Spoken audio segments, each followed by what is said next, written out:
우리 온 마음 다해 하나님을 사랑하십시다. 우리 가운데 좋은 일이 일어나게 될 줄로 믿습니다.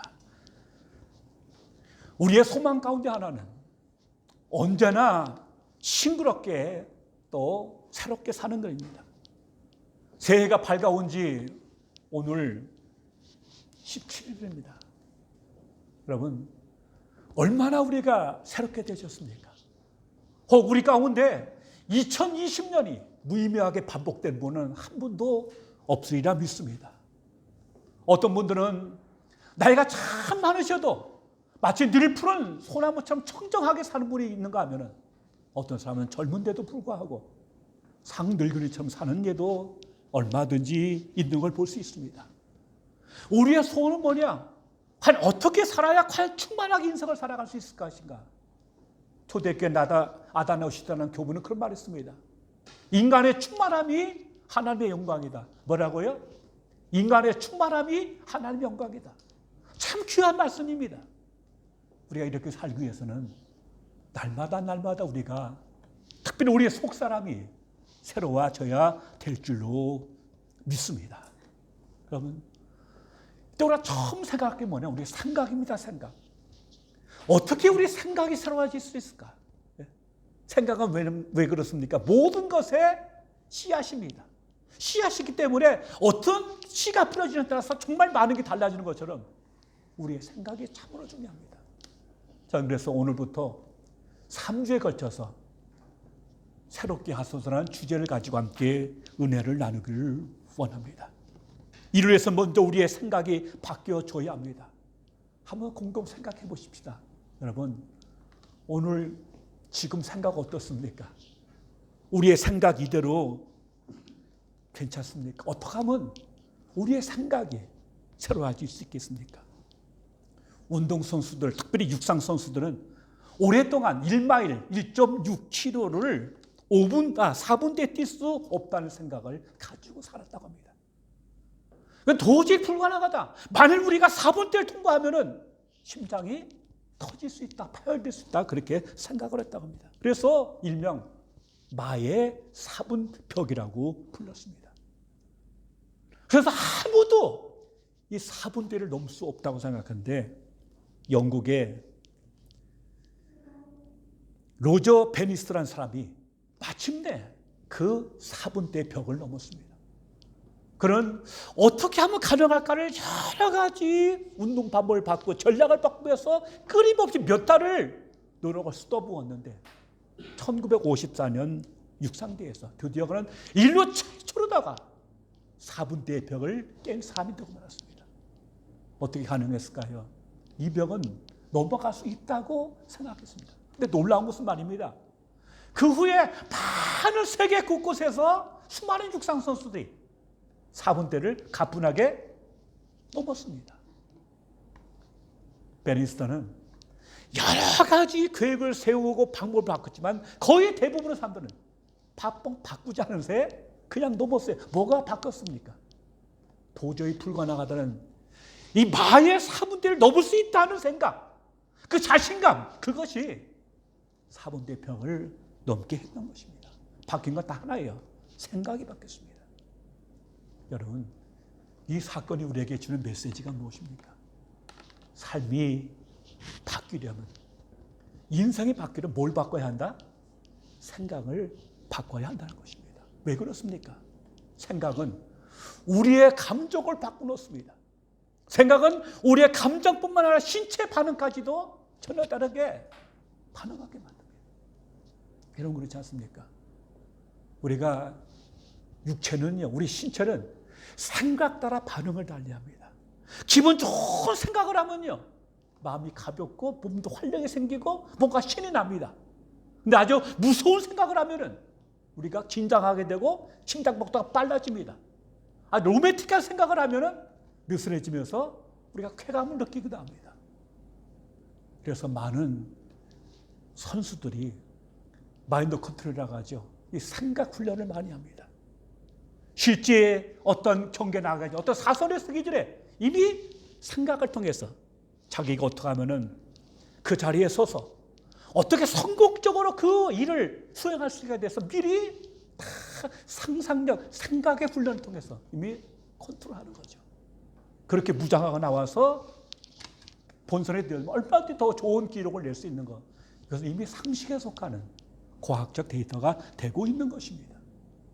그래서 감독이나 코치들은 선수들을 아주 강하게 훈련하고 또 흥분시켜서 아드레날린이 팍팍 솟아나도록, 그래서 기록을 올라가도록 얼마나 많이 여러 가지 방법을 통해서 다양하게 역사하고 있는지 모릅니다. 왜 그렇습니까? 우리의 생각과 신체에서는 강력한 연결고리가 있어서 우리의 삶 전부를 컨트롤하기 때문에 생각이라는 것은 그만큼 중요한 의미를 가지고 있는 것입니다. 이것이 바로 뭐냐? 생각의 힘입니다. 근데 여러분, 영적으로는 어떨까요? 바울은 로마서 8장 5절에서 7절부터 이렇게 말했습니다. 육신을 따르는 자는 육신의 일을, 영을 따르는 자는 영의 일을 생각하나니 육신의 생각은 사망이요 영의 생각은 생명과 평안이다. 육신의 생각은 하나님과 원수가 되나니 이는 하나님의 법에 굴복하지 않을 뿐 아니라 할 수도 없습니다. 바울은요, 인간의 그 수많은 생각을 딱 둘로 딱 나눴어요. 하나는 영을 따라가는 영의 생각, 하나는 육신에 속한 육신의 생각. 영을 따라가면 영의 생각을 하게 될 것이고, 육신 따라가면 육신의 생각을 할 수밖에. 그 길이 전혀 달라요. 하나는 생명과 평안이고 한쪽은 뭐예요? 사망이라는 겁니다. 결국 궁극적인 인생의 삶과 죽음을 가르는 것은 뭐라고 합니까? 생각이에요, 생각. 우리 어떤 생각을 가지고 인생을 사느냐는 것이 그토록 중요한 의미를 가지고 있는 겁니다. 그렇다면 여러분, 우리의 생각을 어떻게 하면 풍성하게 만들까요? 어떻게 하면 우리의 생각을 생명과 평안으로다가 이끌어갈 수 있겠습니까? 어떻게 하면 우리의 삶이 풍성해서 참으로 하나님께 영광을 돌릴 수 있겠습니까? 어떻게 하면 우리의 생각을 날마다 새롭게 또 새롭게 일시 또 일시를 만들어갈 수 있겠습니까? 첫째는 내가 누군지를 바로 알아야 합니다. 바울은 육신을 따르는 자는 육신의 일을, 영을 따르는 자는 영의 일을 생각한다고 말했습니다. 그러므로 먼저 내가 육신에 속한 사람인지 영에 속한, 그 구분이 분명히, 소속이 분명해야 합니다. 결국 새로운 건 뭡니까? 그가 영이한 그 영의 생각을 따라갈 때만에 비로소 우리의 속사람, 우리의 생각은 날로 새로워질 수 있다는 것이 아니겠습니까? 여러분, 육신의 사람은요, 아무리 해도요, 결국은 뭡니까? 근본인 육으로 돌아갈 수밖에 없고 사망을 거둘 수밖에 없어요. 그렇다면 근본적으로 그의 생각이 하나님 안에서 거듭나야 될 줄로 믿습니다. 어떻게 해요? 주 예수 그리스도를 믿고 하나님의 자녀로 거듭나는 것 외에는 그가 생명의 생각을 할 수 있는 길이 원천적으로 가능하지 않기 때문입니다. 오늘 본문에서 바울이 뭐라고 말합니까? 그런즉 누구든지 그리스도 안에 있으면 뭐예요? 새로운 피조물이다. 이전 것은 지나 보라 새 것이 되었다. 새 피조물, 새 것 같은 말 아닙니까? 그러므로 우리가 참으로 새로운 삶을 살기 위해서 먼저 내가 분명히 그리스도 안에서 거듭난 새로운 피조물, 새 것이 되어야 될 줄 믿습니다. 그게 근본이에요. 바울은 에베소서 2장 11절에서 말합니다. 우리는 그의 만드신 바라 그리스도 안에서 선한 일을 위하여 지으심을 받은 자라고 말하고 있습니다. 더 나아가서 골로새서 3장 10절에서는 새 사람을 입었으니 이는 자기를 창조하신 이의 형상을 따라 지식에까지 새롭게 하심을 입은 자라고 말씀하고 있습니다. 여러분, 거듭난 자가 누굽니까? 그는요, 그는 지식에까지 새로워짐을 입은 존재, 이게 새 피조물입니다. 새 피조물이에요. 우리가 풍성한 삶을 살고 생명을 누리고 날로 새로워지는 삶을 살기 위해서는 첫째로 그리스도 안에서 거듭난 하나님의 자녀가 되고 새 피조물일 때 비로소 진정한 새로운 출발이, 새로운 생각이, 풍성함이 비로소 가능한 줄로 믿습니다. 둘째는 하나님의 방식대로 생각을 해야 합니다. 생각을 하는데 아주 날구후진적인 거, 자꾸 그거 내 속에 막 집어넣으면요, 거기서 쓰레기에서 무슨 선한 것이 날 수 있겠습니까? 안 되는 것이죠. 우리는 이러기 위해서는 무엇보다도 내 속에 있는 어제의 생각, 이전 것이요, 이전 것. 어떤 고정관념, 어떤 편견, 옛 생각, 옛 가치관, 이거 우리가 버려야 하는 것입니다. 이것은 내가 누구냐는 그 정체성과 맞닿아 있는 어떤 굉장히 중요한 문제입니다. 사도행전 10장에 보면요, 희한한 이야기가 기록되어 있습니다. 이탈리아 부대 로마 백부장 고넬료는 로마 사람입니다. 그럼에도 그는 하나님을 참 경외해요. 그리고 유대 백성을 섬겨요. 많이 구제하고 하나님 특별히 기도하는 참 특별한 사람이었어요. 어느 날 그가 기도하는데 제9시 오후 3시에 하나님의 천사가 갑자기 나타나는 깜짝 놀라고 있거든요. 그때 너의 기도와 네 구제를 하나님께서 받으셨다고 말합니다. 그러면서 요바의 시몬의 집에 베드로가 지금 기거하고 있다. 사람을 보내서 그를 데려와서 청하라고 얘기를 합니다. 그러고 이제 그날 사람을 보냈어요. 다음 날이죠. 12시쯤 됐는데 배는 고픈데 사람들이 음식 준비하는 기간 동안 이 베드로는 지붕에 올라가서 기도하고 있는. 근데 갑자기 비몽사몽간에 환상이 보여요. 큰 보자기가 내려와요. 뭔가 하고 봤더니 온갖 잡것이 다 들어있어요. 기는 거 나는 거 해갖고 평소에 베드로가 아주 쳐다보지도 않았던 온갖 부정한 것들이 그 디글디글하게 있거든요. 근데 소리가 나요. 이거 잡아먹으라고 해요. 못합니다. 전 절대 먹을 수 없습니다. 난 이게 더러운 거 안 먹습니다. 그러니까 뭐라 합니까? 성령께서요, 하나님께서 깨끗하게 하신 것을 내가 더럽다고 속되다고 하지 말아라. 또 올라가요. 또 내려와요. 똑같은 말 반복돼요. 세 번째 그것이 내려와요. 잡아먹어라. 전 절대 못 먹습니다. 난 먹지 않습니다. 왜 그래요? 베드로는요, 머리끝부터 발끝까지 골수 유대인입니다. 음식 정결법이죠. 절대 죽으면 죽었지 안 먹는 거예요. 이게 골수 정통 유대교인이에요. 하고 또 올라가요. 이상하다. 하나님 똑같이 말씀하시고, 그러니까 도대체 이게 무슨 뜻일까 하고 그러니까 헐떡하게 생각하는데 밖에서 보내 사무로 와갖고 이 집에 시몬이 베드로가 있느냐고 하면서 그때 성께서 너희들 무서워하지 말고 그냥 의심하지 말고 따라가라고 합니다. 따라가죠. 가니까 고넬료가 세상에 온 집안 식구들, 친구들 다 불러놓고 대기하고 있어요. 쭉 설명 듣고 나서 베드로가 복음을 전합니다. 그때 놀랍게도 하늘에서 성령이 내려오시면서 처음에 2장에서 유대인들과 똑같은 성령 받는 역사가 그 가운데 일어나요. 베드로가 깜짝 놀랐죠. 그리고 그들을 세례 주는 걸 통해서 제2의 이방인 오순절이 열리는 겁니다. 여러분, 이게 왜 중요합니까? 하나님께서는, 예수님은 내가 성령 받으면 권능 받고 예루살렘과 온 유대와 땅끝까지 가서 뭐라고 했어요? 내 증인이 되라고 했죠. 근데 갔어요? 안 갔어요. 예루살렘 불바다가고 뒤집어졌는데 그들은 한치도 안 움직여요. 예루살렘 유다 땅까지만 가지. 그들 사마리아 언는 뭐예요? 저것들, 더러운 것들, 저 돼지 같은 것들. 그들의 그 유대인의 선민의식과 고정관념과 편견이 한 발자국도 못 움직이게끔 붙들고 있거든요. 언제 사마리아 넘어가서 땅끝까지 복음이 흘러갑니까? 거기에 보이지 않는 벽에 다 걸려 있는 거예요. 그러니까 성령께서는 제일 수장되는 베드로를 들어서 억지로 강제적으로 떠밀어가지고 고넬료의 집을 통해서 이방인의 벽이 열리게 한 겁니다. 열리게 한 겁니다. 여러분, 누가 새로운 사람입니까? 성을 쌓는 사람입니까? 길을 만드는 사람입니까? 중국은 만리장성을 쌓았고 로마 제국은 길을 넣었어요.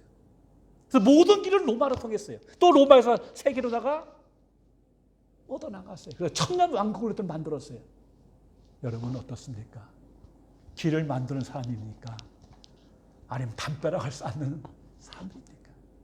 오늘 우리가 새로워지기 위해서는 옛것의 사고, 고정관념, 편견, 정말 쓸데없는 어떤 과거의 유물 같은 어떤 것, 온갖 그 마음속에 그 벽, 그거를, 그래서 뭐냐면 이전 것은 지나갔다. 내 버리라는 겁니다. 그리고 보라 새 것이다. 셋째로는 우리 마음을 하나님의 말씀으로 채워야 합니다. 다 버렸어요. 그릇에 버렸어요. 버렸으면 그거 다 채워야 될 거 아닙니까? 뭘로 채워요? 하나님의 말씀으로 채워야 하는 것입니다. 그러니 사람들은 그러죠. 아주 적극적으로 긍정적으로 생각하라고 합니다. 중요합니다. 근데요, 짝퉁 긍정적인 생각, 짝퉁 적극적인 사고, 짝퉁 뭐요? 그런 것들은요, 잘못한 사람을 잡아요. 닥터 누구죠? 그 빅터 프랭클이죠. 이분이 유대인으로다가 히틀러 나치스에 의해서 수용소에 그가 3년 이상을 그가 수용됩니다. 언제 죽을지 모르는 그 숨바쁜 극한 상황에 수용소를 그가 3년 6개월인가를 그 살아남았거든요. 그런 위대한 정신분석 의학자입니다.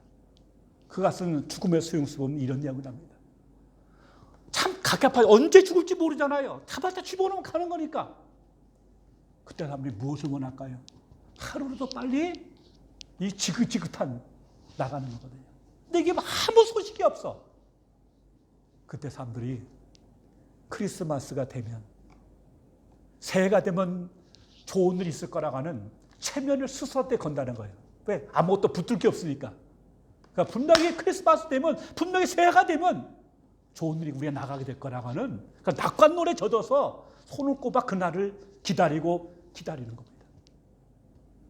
근데 문제는 크리스마스가 와도, 크리스마스가 지나가도, 새해가 와도, 새해가 지나가도 그리고 아무 일도 없는 거예요. 아무 일도 없는 게 아니고요. 손꼽아 기다렸던 사람들이 하나둘 집중적으로 다 쓰러져 죽고만 나간답니다. 죽어나간답니다. 왜요? 거기에 모든 에너지를 걸었어요. 근데 그 에너지는, 그 소망은 근거 있는 게 아니에요. 그냥 내가 소망하고 그런 어떤 적극적 사고인지 모르지만 그는 오히려 그 사람을 죽음으로 집어넣어버렸어요. 여러분, 진짜 긍정적 사고방식이 뭔지 아십니까? 그거는 헛된 기대가 아니고 냉정하게 현실을 인정하고 그 인정된 현실 바탕 위에서 근거 있는 소망을 만들어가는 게 진짜 오리지널 적극적 사고, 긍정적 사고입니다. 그의 글에 의하면요, 끝까지 수용소 살아남은 자는 건장한 사람도 아니고 아주 건강한 젊은이도 아니고 자기가 살아나야 할 분명한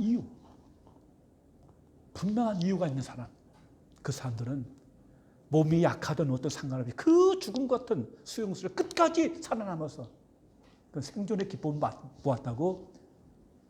그 빅터 프랭클리는 가족 만나고 싶다는 마음, 또 하나는 자기가 이 과정을 책으로 다 꼭 써내겠다고 싶은 어떤 그런 본인의 어떤 생각, 어떤 사명감, 난 이거 꼭 써낸다, 인류를 위해서.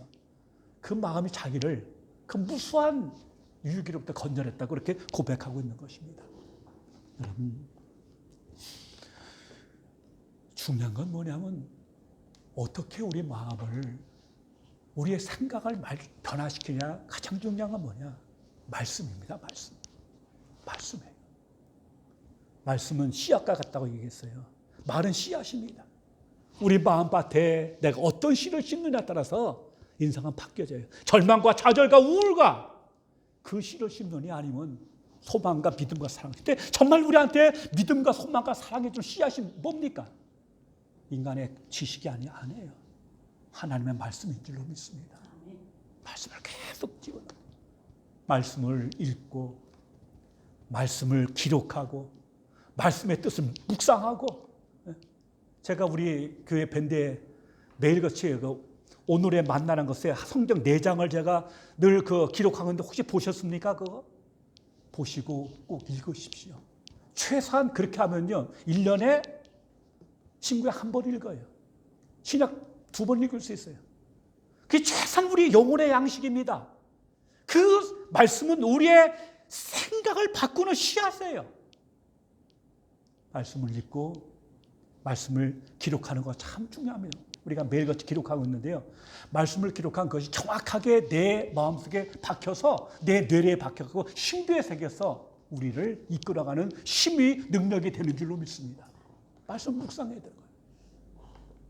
이런 묵상이라는 말은요. 명상이 아닙니다. 묵상은 되새김입니다. 소가 여문을 먹고 하루 종일 그를 씹고 또 씹어 넘기는 것처럼 말씀을 읽고 내게 부딪혀온 단어, 말씀 구절을 가지고 하루 종일 읊조리는 거예요. 씹고 또 씹어서 영혼의 피가 되고 살입니다.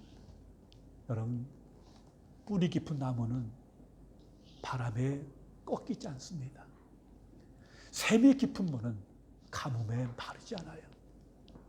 우린 다 약합니다. 그러나 우리 영혼이 하나님의 말씀의 깊은 곳에 닻을 내리면 그 말씀이 우리를 붙들고 우리를 이기게 하시고 우리를 승리하고 좌절과 절망과 어떤 것도 이길 수 있는 내적인 힘을 더해 주신 줄 믿습니다. 기독교가 참 매력적인 게 뭐지 않습니까? 바울이 고린도후서 4장에 그런 말을 했어요. 그래서 그런 말을 했어요. 우리의 겉사람은 후패에도 우리의 속은 달로 새롭도다. 세상은 다 육신과 더불어 속사람도 다 늙어가고 참 추해지는데 정말 믿음의 사람들은 뭡니까? 육신에 추해지면 어쩔 수 없어도 겉사람 후패 우리 속은 날마다 뭐예요? 새롭도다. 어떻게? 말씀과 성령을 따라 삶을 통해서.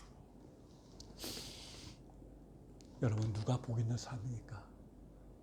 주께 힘을 얻고 그 마음에 시온에 들어가 있는 자입니다. 시편 1편 1절부터 3절 여호와의 말씀을 율법을 즐거워하여 이를 뭐요? 밤낮 묵상하고 기뻐하는 자 그가 참으로 복된 자인 줄로 믿습니다. 마지막으로는 우리의 생각의 흐름이 어디로 갑니까? 그 지향점은 우리가 아닙니다. 그런 하나님께 가는 것이고 이웃으로 가는 겁니다. 그래서 고린도후서 5장 18절 19절 보면 하나님 우리에게 거듭난 자에게 새 직분 주셨는데 그 직분은 뭐냐? 세상을 하나님과 화목하게 하는 거예요. 그 말은 무슨 말입니까? 안 믿는 사람들, 절망하고 좌절한 영혼들이 하나님과 똑같이 너와 똑같이 새로운 피조물, 새로운 사람, 새로운 존재로 만들어 다 함께 이 희망의 대열에 참여케 한다는 것 이것이 거듭남의 목적이라고 말씀하고 있습니다. 그럼 우리의 생각, 우리의 사고, 우리의 모든 것은 궁극적 고리는 내 자신이 아니고 하나님의 나라와 그 이와 사람들 그리스도께 인도하는데 그래서 생명을 풍성케 함께 누리는데 거기에 생각의 종점이 골이 있어야 될 줄로 믿습니다. 지난 금요일 날 유튜브에서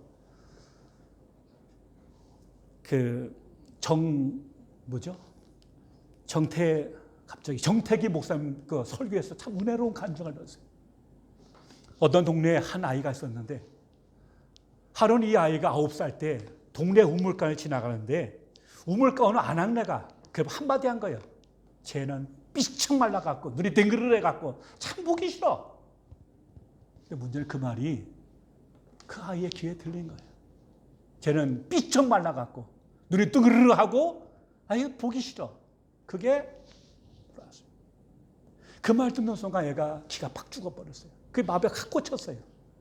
그게 나중에 뭡니까? 자기의 모습이 정체성이 돼요. 나는 삐쩍 말라가지고 눈만 땡그르해갖고 참 보기 싫은 아이. 그 아이가 9살부터 무려 37살이 될 때까지 28년 동안 그 사고에서 찌들려 산 거예요.